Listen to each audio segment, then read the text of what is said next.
Membicarakan seni dari Jepang tidak akan ada habisnya. Kesenian negeri Sakura ini selalu menarik untuk dibahas. Salah satunya adalah seni lukis. Jika dibandingkan dengan negara barat, lukisan Jepang memiliki ciri khas sendiri.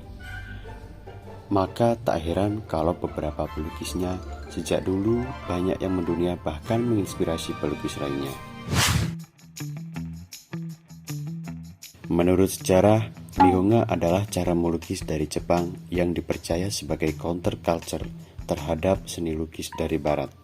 Namun, jika diperhatikan lebih detail, sebenarnya teknik melukis Nihonga masih mengadaptasi beberapa gaya barat. Misalnya, untuk teknik gelap terang saat membentuk bayangan. Untuk pembahasan lainnya mengenai lukisan Jepang, simak ulasan berikut ini. Selain Nihonga, ada juga lukisan ukiyo-e yang mendunia. Memang seni lukis Nihonga telah mendunia sejak lama. Namun, Jepang memiliki satu teknik lukis lainnya yang tak kalah menarik perhatian pelukis maestro dunia, yaitu seni ukiyo-e. Ini adalah sebutan untuk lukisan cukil kayu yang mulai berkembang pada abad ke-17 atau zaman Edo. Dulu, pelukis menggunakan teknik ini untuk menggambarkan pemandangan, kondisi alam, atau kehidupan masyarakat.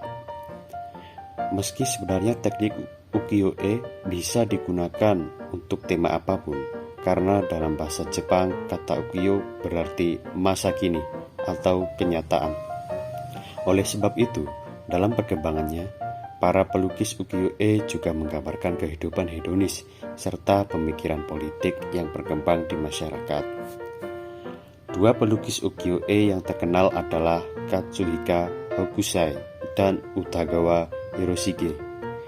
Karya Hokusai yang tersohor adalah The Great Wave of Kanagawa, sedangkan dari karya Utagawa berjudul Sang Penyair Hujan, Salju, dan Kabut. Lewat teknik lukis cetak balok kayu yang luar biasa, keduanya berhasil mengangkat nilai lukisan Jepang di berbagai belahan dunia. Mereka membuktikan bahwa titik tertinggi dari estetika adalah bentangan alam.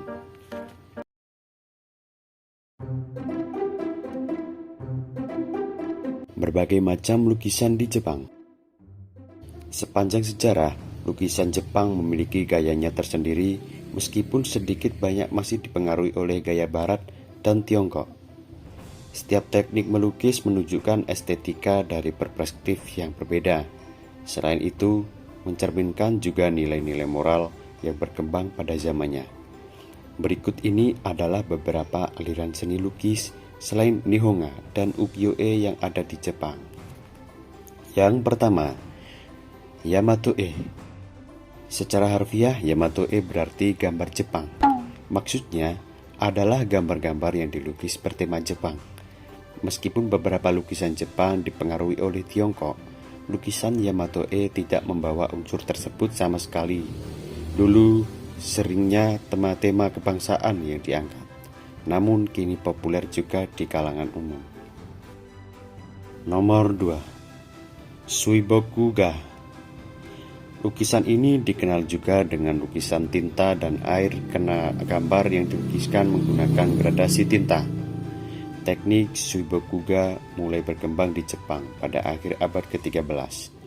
Saat itu lukisan-lukisan Suibokuga banyak mengilustrasikan ajaran-ajaran Buddha dan digambar oleh para bangsawan. Yang ketiga, Shijo. Nama lain aliran ini adalah Maruya Shijo. Nama tersebut diambil dari pendirinya, yaitu Maruyama Ukiyo, dan nama jalan Shijo di Kyoto. Pada akhir abad ke-18, para pelukis ini menekankan realisme yang mewujudkan dalam lukisan bernuansa ceria dan penuh humor. Objek-objek yang digunakan digambarkan adalah hewan, pemandangan, motif kacau atau burung dan bunga, serta subjek tradisional dari aliran Konghucu. Nomor 4.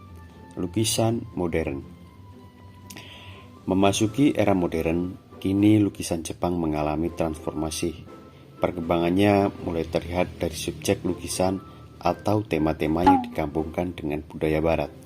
Seni kontemporer sekarang tetap mengandung unsur-unsur tradisional yang sebelumnya pernah diangkat oleh pelukis terdahulu. Itulah tadi beberapa aliran lukisan yang berasal dari Jepang.